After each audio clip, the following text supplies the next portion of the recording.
everybody. Welcome to Accessibility Talks, the monthly virtual meetup where we get to chat about digital accessibility, inclusivity, and usability. Each month, we invite a speaker to present a topic, and afterwards, we invite the community to ask questions and participate in the discussion. I'm going to go ahead and share a few slides for you today. So we're going to start off the top of the hour just a little bit different than we normally do at A11yTalks. We just have a couple of announcements that we want to make, and then we'll get to our regularly scheduled program.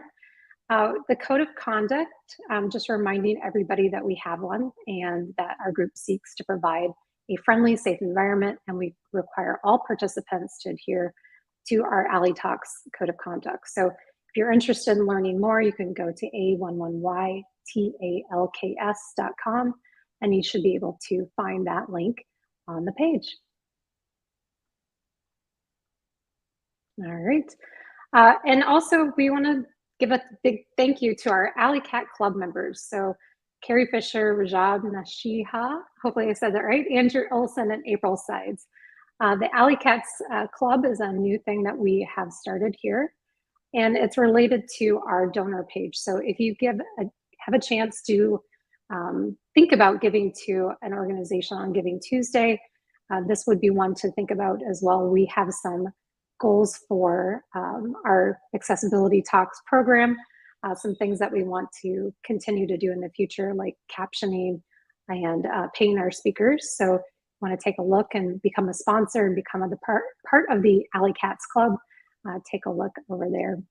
We are a nonprofit through the Open Collective Foundation.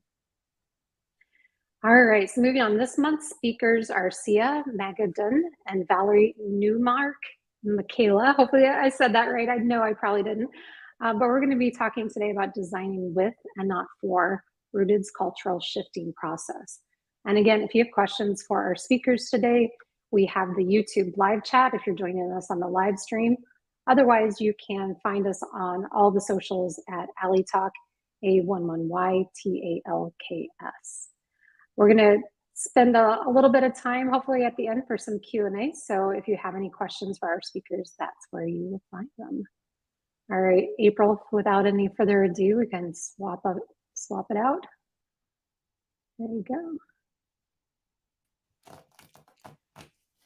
All right, and take it away. Hello, everyone. Thank you so much for joining us today, and thank you so much for having us. We are Rootid, and we will be facilitating today's discussion, where the title is Designing with and Not for Rootid's Culture Shifting Process. So who exactly is Rootid? And we always begin our presentations, our meetings with this very slide, where we like it to be known that we lead with values. So what does that mean? Next slide. So we share our values to show the intentionality of our work and at our organization, not only with our clients within the community, but also with ourselves within the team. We espouse anti-racism, equitable access to opportunities and resources, partnership through listening and building trust, community-led breakthroughs, fearless curiosity, and health and healing.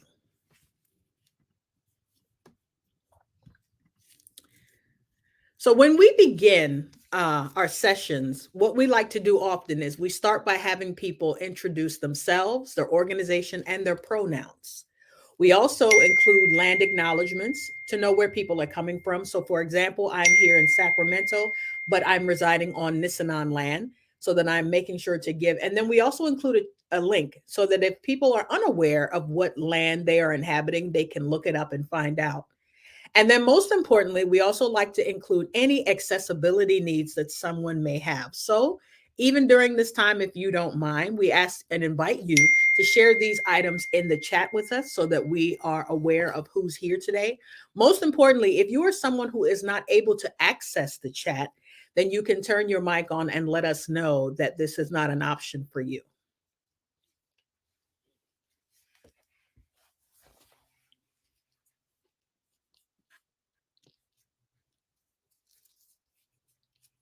All right. So who are your co-facilitators today? My name is Sia Magadan.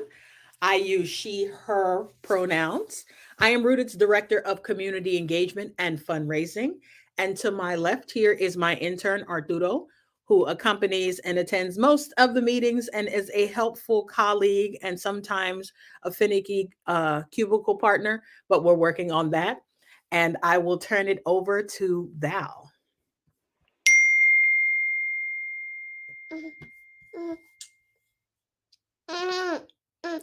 My pronouns are she, they, and I'm the Director of Strategy and Education here at Rooted. I live in the San Francisco East Bay on Chichenyo Alone land, and I'm happy to be with you all today. All right. So next we're going to share our community agreements, which we like to do before all of our sessions as a space of grounding and also to create a sense of belonging. We invite everyone to share the mic. And I know during this session, questions and everything will come at the end of our presentation. We invite you to sit with discomfort. Some of the things we will be discussing are things that sometimes are not common or things that will cause you to come out of your comfort zone. Expect and accept non-closure. What is offered in the circle is by invitation and not by demand. And that just allows everyone to be comfortable with the things that they wish to share and those things that they wish to keep to the chest. You are free to do so. We invite you to engage and be present as much as is possible. As we know, we're living in a time when people are not only working, but they're also caregiving or doing other things from home remotely. So as much as is possible, we invite you to just engage and be present, to practice mindful listening. Raise your virtual hand to share your thoughts and try not to multitask. We invite you to speak from your experience and acknowledge the impact of your words on others. Accept restraints as they are presented. We invite you to move slow and notice what is coming up in the room.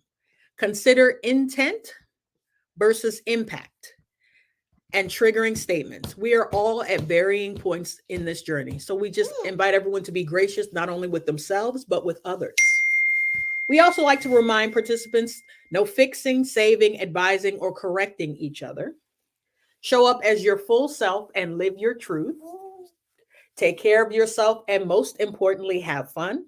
And if there are any other agreements that you feel like we should include in subsequent sessions, we invite you to drop those in the chat and we will add them to our queue. So next we're going to go over some Zoom etiquette, which we are all aware of, but it never hurts to just touch on these things quickly. Just be aware of your camera angle. We invite you to stay fully clothed, but no dry cleaning is necessary. Use your name or organization and include your pronouns so that we may identify you correctly and as respectfully as possible. Keep your mic turned off unless you are speaking. And let us know if at any time the chat becomes inaccessible. As we know, sometimes technology can be faulty. So if we drop something in the chat or a question or your computer is on the fritz, we invite you to just let us know. All right. So what is the objective of today's discussion? Why exactly are we here? What we want to do today in our time is just highlight the techniques Rooted uses to embody our values individually, as a team, and within our client and community relationships. We're also going to explore social identities and their impact on where and how we interact with ourselves, each other, and our work. And then finally, we're going to share some resources and tools with you with an eye towards supporting you as you stir up good trouble. Now, in most of our work, we like to lead and let people know that as an organization, we believe communications and brand strategy are powerful tools to promote equity. The embodiment of equitable processes leads to equitable outcomes. And as you know, in this field, it's all about the outcomes, everything that we're doing. So what this means to us is that in our work and in embracing this, we are building safe spaces to ask questions, to explore ideas, to listen, most importantly, to those who are on the ground and who will be impacted by what we're going to be doing. We also like to include voices inside and outside of the organizations that we are serving. And then most importantly, we feel like in our work, and just because traditionally it has not been so, we like to elevate those voices that have been marginalized or silenced because they are just as important as the ones that you hear from the majority of the time. So next, we're going to share with you a slide by the great Bell Hooks that we like to include so that people understand that the rooted experience is one where we definitely are always working to listen, to hold ourselves accountable, but also to achieve these outcomes equitably. And the quote says, building community requires vigilant awareness of the work we must do continually to undermine all of the socialization that leads us to behave in ways that perpetuate domination. So take a moment and sit with that, marinate on it, and then we will proceed.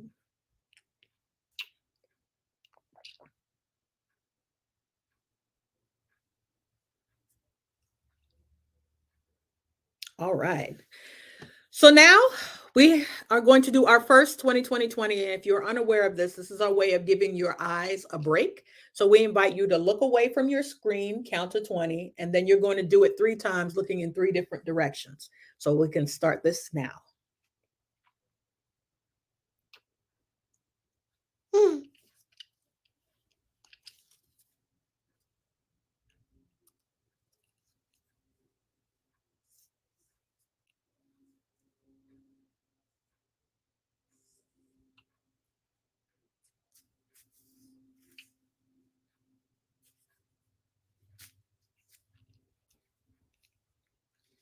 All right. I hope that was rejuvenating for you. So, how do we design with and not for? Rooted's work and all of our processes have been standardized around the Liberatory design framework. And this came to us from the Design Justice Network and the Stanford D School. And what they realized was that design work was fraught with power and identity dynamics. And if you look across many of the organizations and the entities, that a lot of times it's always top down. Whether you're coming up with programming, curriculum, whatever, it's always thinking about it from the aspect of designing for and not with. And we wanted to flip that. And so, in doing work and in thinking about as an organization, how do we shift our culture? When you think about the leadership of your organization, is it one where the decisions come from the top and then trickle their way down? Or is it one where every voice is included and everyone is allowed input and say so? And so, with this framework, it allows you to basically take a moment to stop. You begin by seeing the system and figuring out, like, what are the pieces that are at play? You know, where does power sit? Looking at yourselves individually. What is my lived experience and what do I bring to work with me when I'm doing this? How is this affecting me when I'm coming up with like website design or brand design? And a lot of times we don't think that it bears any weight on how we do our work, but it does. And so this framework allows you to take that moment to sit back and say, to notice and reflect honestly, to say like, what's going on here and what is the outcome of what it is I'm trying to put together? Next slide. So for us, what we like to do is basically share this slide, and we've put it in poster form when we're out and we're speaking with organizations and letting them know that when you're talking about shifting culture and strengthening communications, these are the 5 steps that will help you put your equity-centered values into practice. You have to make it a point to design with and not for. And basically approaching the work this way allows you to be mindful of all those voices that sometimes are silenced. A lot of times when you have staff meetings and such, they'll say, well, we don't really hear from Jay. You know, Jay doesn't really weigh in. They just kind of go along with it. That's not always a great thing because, you know, maybe this person has a viewpoint or some insight that could really be beneficial to the whole. And why is it that they feel like they don't want to speak up? So making it a point to provide or facilitate a space where they feel comfortable to speak up is of the utmost importance. Number 2, work towards non-exploitive solutions and recognize oppression. Are there power dynamics where there are certain people who have more say-so and others who feel like, well, whatever I believe doesn't really matter? One moment.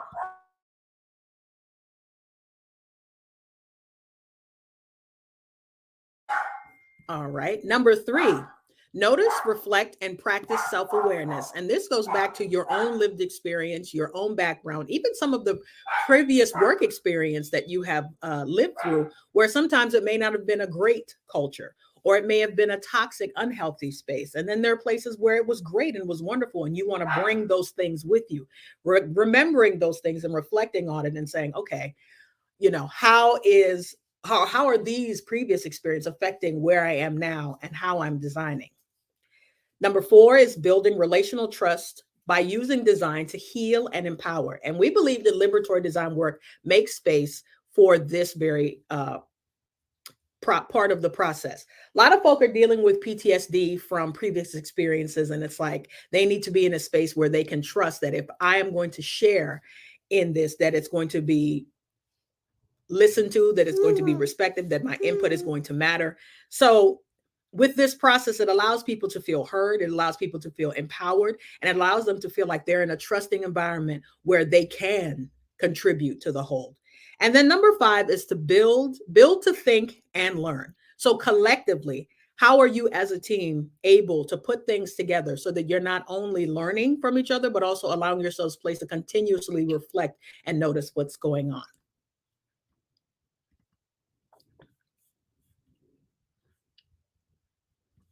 All right, liberatory design in action. And so what we're doing in breaking down our presentation today, we're going to show you the 3 aspects as far as within ourselves, within our work, and within our community. So in this first area, how does the liberatory design process get put into action within ourselves? So in considering and noticing, we always say you're always thinking about, as you're designing, what's the identity? What biases, what assumptions are we bringing to this process? You're thinking about power. What are the roles and the power relationships on our team? Where does the decision-making authority relatively sit when we're designing and coming up with program, curriculum, messaging? Then you're looking at emotion and context. What feelings might be present? What do we want to be aware of? Are there triggering thoughts? Was there a campaign or something that we did before and it just was terrible? Why is that? What happened? Next, we want to think about mindsets. What do we want to set intention around in this project? Intention and being intentional in that. Next slide. So this is an honest question, something for you to think about. During your day-to-day life, how much time do you typically spend noticing and reflecting? So just take a moment and think about that. Everyday life, things are happening. How much time do you just notice and reflect on anything?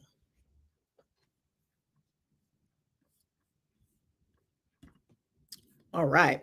So one of the activities that we do as a team and also with our clients is we spend time journaling, and we build it into our projects and even our discovery process. Usually this is during the kickoff.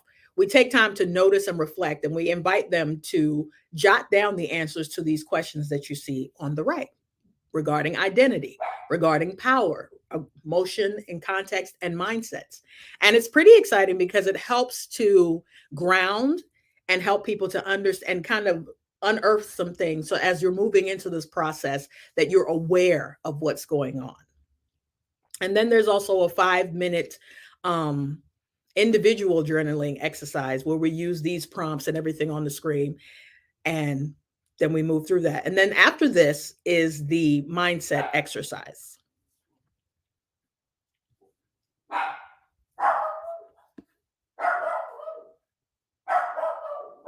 So the mindset exercise is a reflection exercise, and it's designed to help us recognize and interrupt cultural habits and become ever more self-aware. We combine this with the first, and then we also do a pair share so that you have an opportunity to speak with someone on your team that you may not often get to interact with and just answer these important questions. So next up, you'll see the pair share, and we do that for about 10 minutes. Now, within the liberatory design framework, we also have the mindset cards.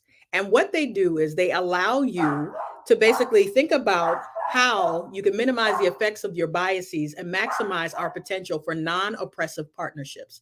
So the first of these mindset cards invites you to practice self-awareness, where you're asking yourself some important questions as you're moving through the design process.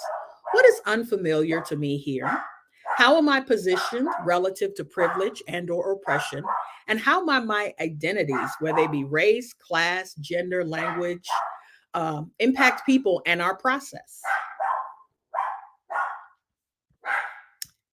Next mindset's card is recognizing oppression, learning to see how oppression in its many forms has shaped designs that lead to inequity. Building capacity to recognize oppression and how it plays out on many levels: individual, interpersonal, institutional, systemic, and structural, and across various forms of identity.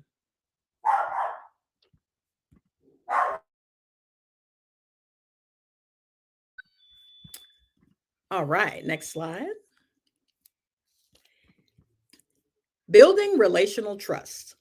Investing in the relationships with intention, especially across difference. And that's something we talk about a lot here at Rooted, where we are moving people together across difference, honoring their stories, and practicing empathetic listening.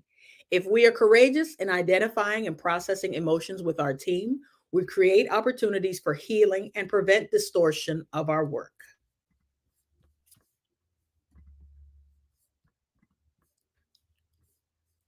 All right. So before we continue, we do have another 2020 to give ourselves a bit of a break. So you can start that now.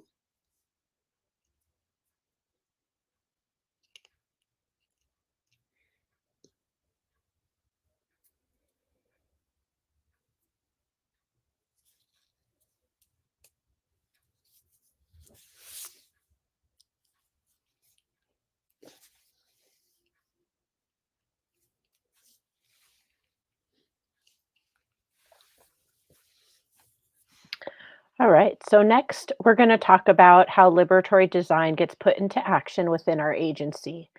Um, and thinking about this, how it could be, as we're going through, think about how it could apply to your team. Rooted employs a generative decision making process in conjunction with a circle jurisdiction based organizational structure. And this helps us foster horizontal decision making.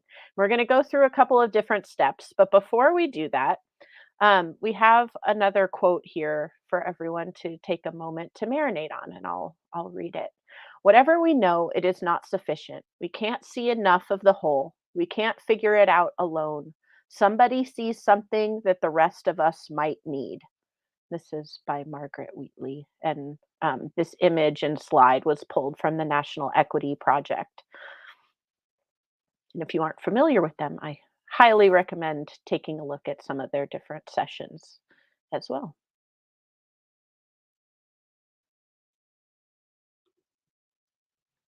So here's another question for you to sit with for just a moment. How often do you check in and receive feedback from other departments in your organization? People that you might not be working with directly on a day to day basis, people that may just have a different perspective of the work that you're doing altogether. And do you ever have a coffee chat, tea chat, any sort of chat with them?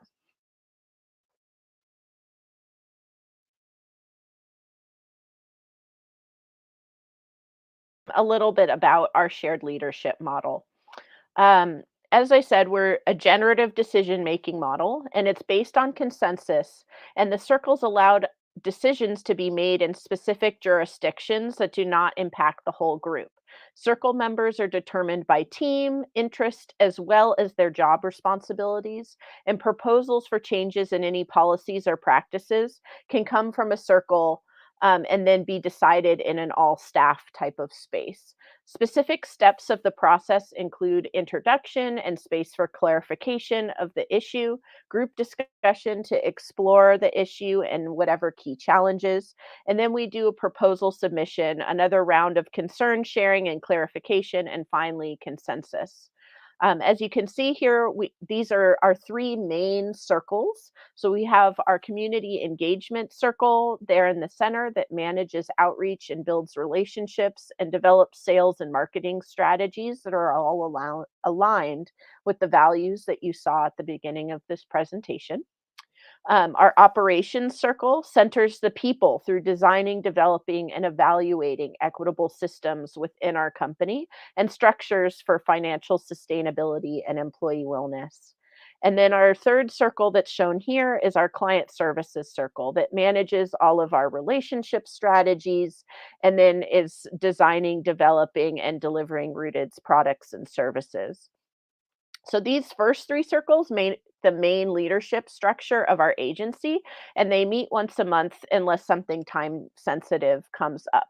But we do have one more circle, and so I'm going to move to that slide now, is our visioning circle. And this last circle manages Rooted's long term strategic vision through a collaborative planning and evaluation process. Its ultimate purpose is to ensure partnership amongst all circles, and the visioning circle meets once per quarter. So keep in mind that our company only has 11 people on staff and 2 contractors right now, and people are welcome to participate in as many circles as they would like, but are required to contribute to at least one. We have yearly elections so that people can volunteer for different roles within each circle as well. And so let's talk about the roles here for a second. Um, Within each of the circles, we have 4 different roles. There's an archivist. This is the person who's taking notes during the meetings, keeping records, recording decisions, things along those lines. The next person is the coordinator. This is the person that's managing the circle, including creating the agendas as we go on. So you can sort of think of them, as the director or the project manager, but that's the coordinator position, is sort of organizing everybody. Then we have a delegate. This is a person who's sharing high level updates with other circles. So we have different people who are delegates in each of these roles so that there's cross communication across the circles themselves. And then the last is we have a facilitator that leads our structured decision making within the circle meetings based on our proposal worksheet. So the proposal worksheet is the place where, like I said in the previous slide, that people can propose a new idea about something they'd like to see changed. It will then get discussed. Usually a smaller subcommittee will come together to research whatever, depending on the level of change we're talking about. So, for example, it might be salary ranges, or it might be our time away policy, or our health insurance, things along those lines, that then the smaller committee will go do research and then bring it back with proposals for the rest of the company. The next piece here is the decision. Hey, no, sorry, one second. Skipping for some reason. Okay, our decision making protocols. How do we actually make decisions, and how do we just sort of work on any projects within our company? And so we use a DAISY model. That's drivers, approvers, contributors, and those who are just informed.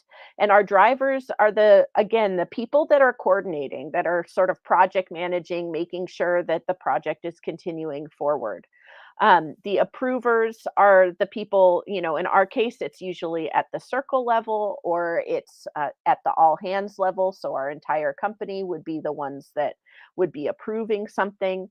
And these people are the ones really responsible for making sure that all voices are included and that everyone is having a piece and leadership in the process.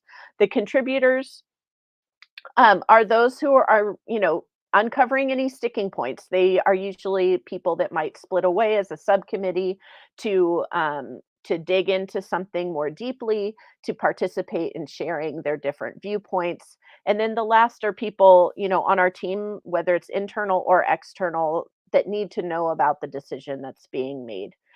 There's lots of questions you can sort of ask yourself within this. Sometimes you can have more than one driver that also helps there not be any sort of leadership or power dynamics that you don't really want to have included in your process.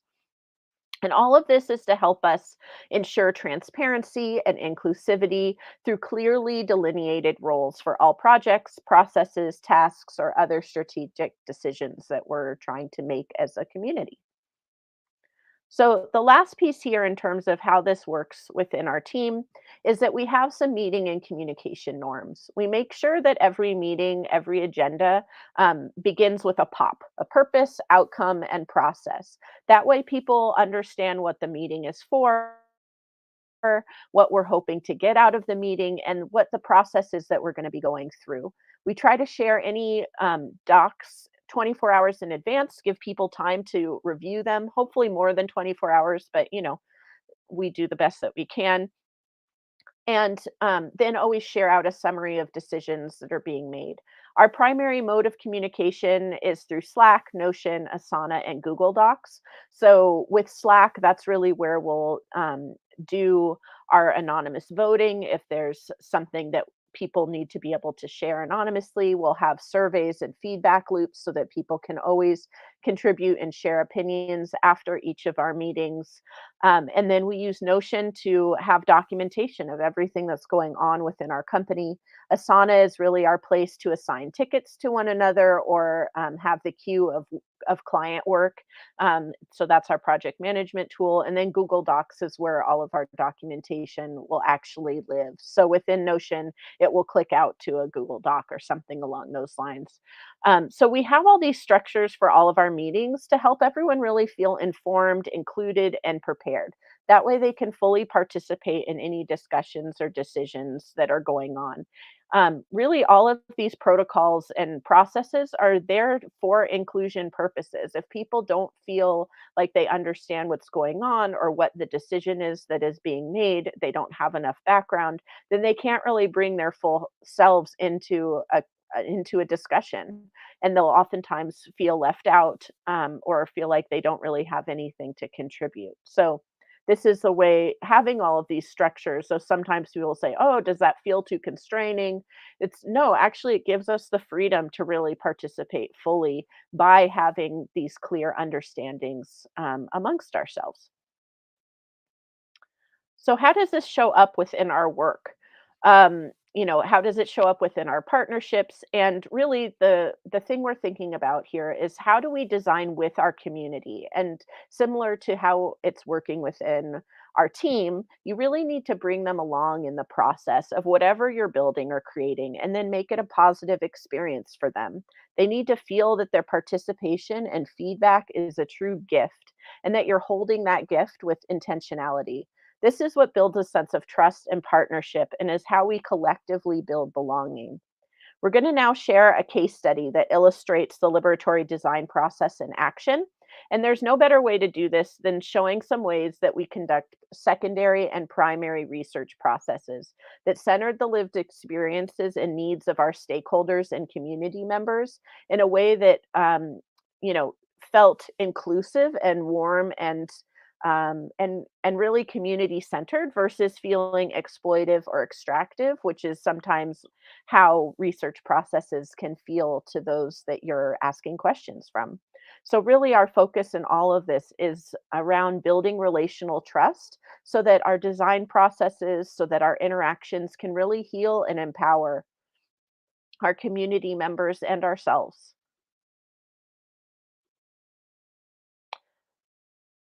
Here's our last question for our session here, at least at the moment, is how often do you ask and receive feedback from your various stakeholder and community groups? And that could be internal or external. Is it something that's just sort of on the side of your desk that you'll get to at some point, or is it something that you're really participating in continuous feedback loops?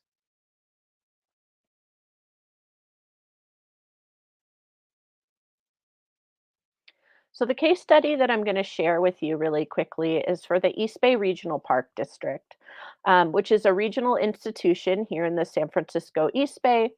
And they're tasked with managing regional parks in Contra Costa and Alameda counties in California. It's a great example of how we set to build relational trust by using design to heal and empower, as I just mentioned.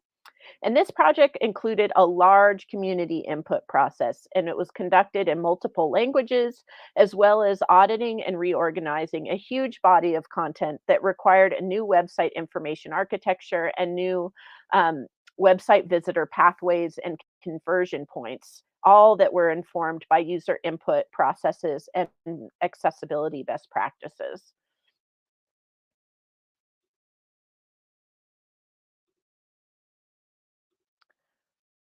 So, how we began this As you may have guessed, our process is focused on a lot of stakeholder engagement and input, and we have several key principles that we follow to create successful stakeholder input processes. First, it's critical to create a space that is safe with community agreements, as we showed at the beginning of this session. Whether you create those together or you have ones that you begin with, it's really a way to set the tone and expectations for how we're going to engage with one another in a shared space. Second, we believe that everyone should be invited to contribute in some way. If someone doesn't feel comfortable sharing in a public setting, oh, excuse me,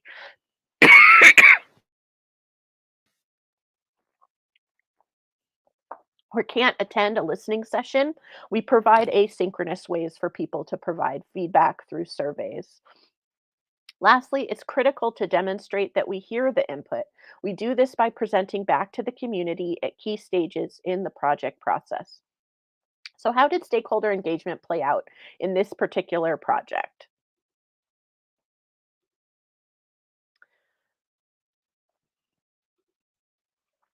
As you can see, we had over 800 employees, 2.8 million citizens' perspectives that we needed to consider within the counties, 73 parks, and then countless park goers. So, needless to say, there are a lot of stakeholders to engage with and many different lived experiences to consider. We used a combination of interactive workshops, employee and public surveys, excuse me, something scratching my throat, as well as park operator focus groups to gather community input on a variety of topics. We synthesized that information to elevate critical challenges that needed to be addressed in this initial project and flagged issues that we felt could be addressed as part of an ongoing work. And finally, we presented our findings and recommendations back to the larger community to build stakeholder buy in and build excitement around how the new website would improve communications and functionality. All right. So we've come to the end of our presentation. And as you're taking in all of the information that we have presented, we do have some questions for self-reflection. How can you see incorporating these mindsets and or reflection activities into your own work? What are some of the personal and professional benefits you see possible by working in this way? But then on the other side, what are potential barriers? So definitely take a moment, think on these things. And if you want to share them in the chat, feel free to do so. But we hope you enjoyed hearing a bit about our continued journey and evolving project process, warts and all.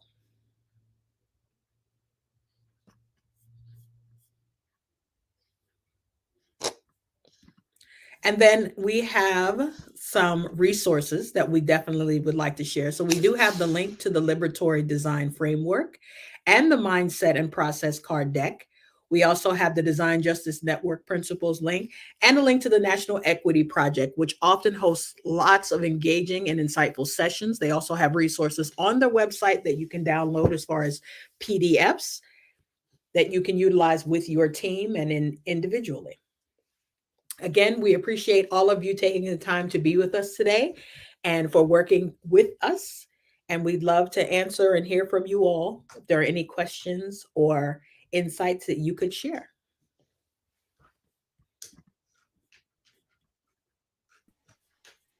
Awesome. This is really great. Thank you so much, Val and Sia and Arturo. We do have a few questions from our team and from our audience. So I'm going to go ahead and add the first banner. All right. So the first question is, if a client was to violate the code of conduct, how would you handle that? And they did preface it by saying they may have missed it if you had talked about that earlier. So we approach that in a couple different ways, and have, I think each scenario, each time that it's happened, and I can think of two times in particular in the last couple years. Um, one is usually if it's a single person within an organization, if it's something that's happening in real time, um, we do really try to slow down and notice what's coming up in a room and discuss. I'm sorry, like really itchy for some reason. And discuss what what what has happened, and how we can kind of move through it together. So, we'll look to things like uh, what do you call it? Sorry, um, restorative justice practices, so that we can have conversations and try to work something out. So that's sort of how we would start. Um, when somebody has, whether it was in a Zoom meeting, or in a community discussion, it sort of varies depending on each one, but usually that's how we'll start, is really having a conversation, understanding perspective. Sometimes, to be honest, there might be something where, if something has happened repeatedly and we've sort of spoken to it, and the client or the person, the team member, wasn't didn't really weren't really getting it, like they just weren't understanding what they were doing wrong. And sometimes this happens, especially in, when there's power dynamics and when they're sort of treating you more like a vendor and not a true partner. And so we have ended relationships because of that, if they just weren't understanding the seriousness of how they were treating us and how they were sort of being in community with us.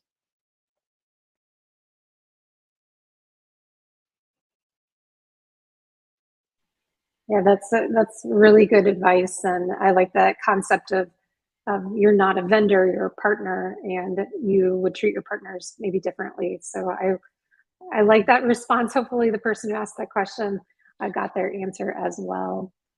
I'm going to go ahead and switch gears and ask a question about teams working virtually. Do you have any tips, especially now with going back to the office? Some people aren't, some people are, but maybe you're still virtual, or some of your team is not virtual, and some of people are. How would you foster that cross-team collaboration? I think one of the ways that we highlighted this was definitely with the use of the circles. And the way we have it set up at Rooted is that even if you're not a part of the circle, if you desire to pop into a meeting, you can, but it's not mandatory. But also know that information will be shared with the whole as well. I think when you're working remote, which is the case for Rooted because we're all over the country, make it a point to over communicate more than under, because you want to make sure that there isn't an absence of information, so someone has to be like, well, what is going on? You don't want anyone to have that. So I mean, we Slack, we email, some of us even text, and then we utilize all hands meetings where everyone is required to attend, to team build as well as just have casual conversation. We also have lunch and learn sessions where sometimes we're talking about what people watched on Hulu or Netflix, or a book that we're reading, or a recipe that someone tried. And then utilizing Slack, like we have channels for everything. If somebody came, like share a pic, there's a random channel. I mean, you name it, just so that we can say, because there are people on our team that may never have to interact, like between myself and one of the website development people, but there should be opportunities for us to be able to chat and at least know each other.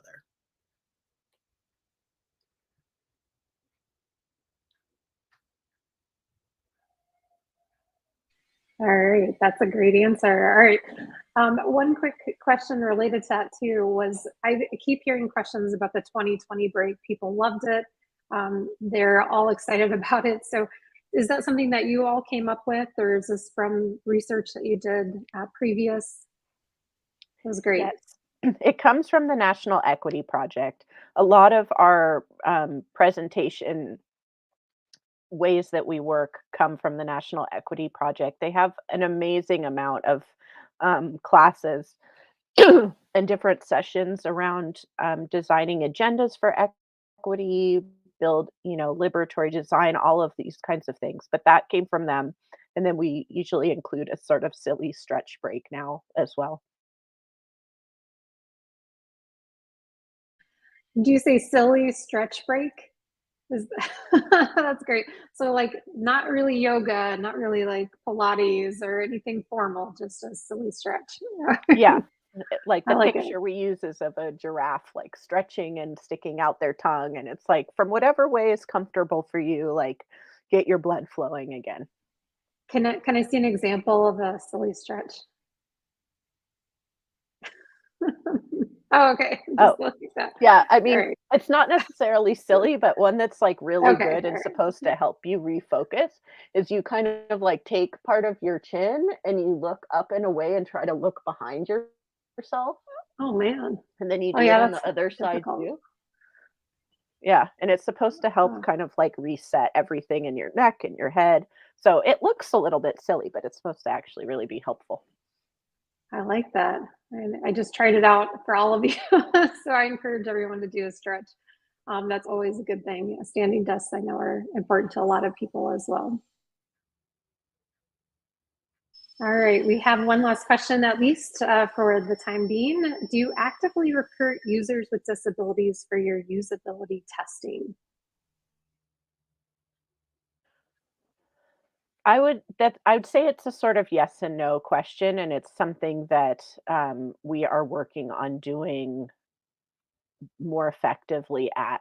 So our team has been spending more and more time researching, and more people have been coming to our sessions that we can ask questions to. So we do actually have a community member, um, excuse me, who does consulting on this kind of work. And so we will, bring in consultants to help us, but then also just use a lot of the different, tools that are out there and communicating with community members and understanding sort of what we might be missing. But again, this is a piece that we're like, just like with everything else, that we're just constantly um, you know, we're all learners on our team, and so the learning is never done. Nothing is ever sort of as it's always unfinished, and so and we're always looking to broaden our community and find more people to be working with and partnering with. So I would say are we actively recruiting? Yes, at all times. We're always looking for more partners that we can learn from and that we can incorporate into the work that we're doing.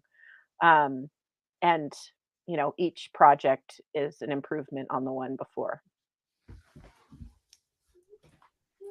Yeah, we're a little bit of a work in progress as well. I think over time, you just have to experiment and see what's right, and listen to your audience and or your clients, in your case, your partners, and just kind of getting that feedback and reiterating on it and making it a little bit better each time. And that that growth is sometimes painful, but that growth is imperative to make a better product and make a better world, really. So it's great that you're doing that work. I have actually, if you have time, we have one more question. I think I could show this one from Vaughn. How would you all navigate internal team members who struggle to accept feedback? Speaking of feedback, right? Or hear other people's perspective? One of the things we did, Val, remind me of what we called it, where as everyone is coming on board and we onboard new members, we create this slide deck that basically says, introduces who you are, your lived experience as far as how you like to identify. But there's also a slide that says, how do you like to best receive feedback? And basically, you need to be as specific as possible in a late, and then this is presented to the team as a whole. And we keep this in mind. Like, for example, and you can even put on there if feedback is difficult. Now, Vaughn, a piece of this is self awareness and recognizing if you're someone who does not receive it well or always cringes because you've had negative experiences, this should be on your slide so that we know, okay, this hasn't always been a good thing. Sometimes feedback may have been weaponized, and that's, something that we should keep in mind. Or you're someone who believes, make sure it's not personal and speaks directly to the work. For example, I'm someone where I'm like, land the plane. Tell me what you want to see more of and what you want to see less of. And I react like accordingly. So with that, we hope that, people are able to, and then in reading that, we try to make sure you frame your feedback based upon this person's ability to receive it so that it's received in the best way possible.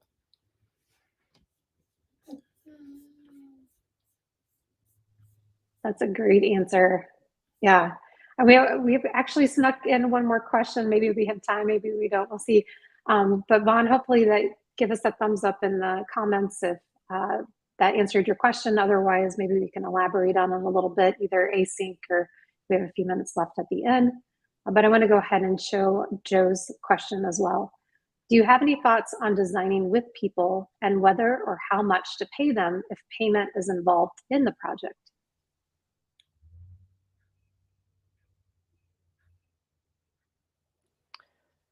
So, in terms of like thinking through the lens of research, we always encourage our clients to provide some sort of financial compensation for engaging in any research. So sometimes um, that might be gift cards, that might be if it's a school, it might be, money to use at the bookstore, things along those lines. But in terms of amount, it really varies. And sometimes it's, I can say for us, we'll usually think through the lens of like $50 an hour. And so if we're doing some kind of research and, it's a a 45-minute, you know, participation thing, then we might do something along those lines where we give them a $50 gift card. Sometimes at like a university or college level, they'll do, $100 to the bookstore, but they won't necessarily give it to everyone. It'll be like enter into a drawing kind of thing. And then they don't choose, we choose. So that it's randomized on their end.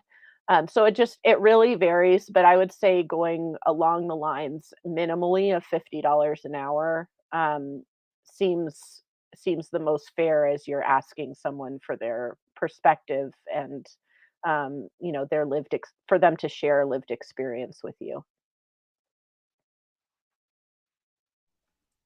That's a really good starting point. And yeah, and Vaughn is confirming earlier that that answered the question. So hopefully, Joe, that answered your new question. I would say I'm a student doing qualitative research right now, and it seems like it's hard sometimes to get people to talk about their experiences, even in anonymous, and even if you pay them $50. So just kind of keep that in mind. That should be maybe even the starting point. And if you have the funds or you have a sponsor that can pay even more, like consider it for sure. Time is money, I guess, I guess, and a lot Yeah. of us are out of time these days. So great question. All right, Joe, that I answered his question too. I think we're all good on the questions. So I'm gonna go ahead and take that one off. Let's go back to the banner. Sorry about that. There's too much technology here today. I wanted to give you a minute before we close up today to, again, we want to thank you all and for your time and your expertise and bringing it to our channel. We're really working hard to also do some fundraising to be able to pay our speakers and be able to continue to lift up voices that are underrepresented. And so we're hoping that, talks like this can really help motivate and teach and educate people about the need for these things as well. So I want to give you a few minutes as we close up to, if you have any last thoughts or anything that you want to share. I think we caught most of the resources and the links in the chat. And we also have an access to your presentation that we'll share as well and all your contact information. So I think we'll have plenty of, hopefully, some follow-up for you all. But I'm going to pause here so you can say some closing words. Thanks. Thank you again, Carrie and team, for having us. Thank you, everyone, for attending and being patient with us. I know between the dog and my intern, there's a lot going on. But this is the face of work nowadays. So shout out to all my caregivers and working parents. Yeah, thank you all for having us. It's a pleasure to get to share some of the things that we're working on and thinking about, and and just how we can evolve these kinds of presentations into the future as well. So thank you for your questions, because it got me thinking on some other things for us to include next time. So thanks so much. All right, and with that, I'm going to go ahead and share my screen real quick so I can tell you all about the upcoming events. Again, thank you so much, Sia. Thank you, Val. Thank you, Arturo, for being a part of this conversation today. So coming up next month, we're going to be talking about accessibility with dark and light theme. So mark your calendars for December 14th at 2 p.m. Eastern. As always, we're always looking for speakers and new voices in the accessibility and inclusion communities. You do get IAAP certifications for anyone who is registered with them and has a certificate through with them, so you can get those professional development credits towards your continuing education. When we come to our speakers, we are always looking for marginalized groups in tech and our speaker lineup. So if you yourself are interested in speaking, or if you know somebody who might be, let us know. We want to make it a friendly place for everybody. If you're interested in following or subscribing, we're on various media platforms, including our newest, which is Mastodon. So you can take a look out here. We'll get some links in the chat as well. And of course, going back to the Alley Cats Club, we thank our sponsors for making all of these things possible. We have only 4 sponsors right now, but they've really helped us keep things going with the captions and with our other internal costs that we have, and then this concept of sponsorship that we want to do so much more. So consider giving on the upcoming Giving Tuesday, or a one-time donation, whatever you can give. We appreciate every little bit. So I'm going to go ahead and stop sharing, and again, thank you all for watching today, and I will see you next month.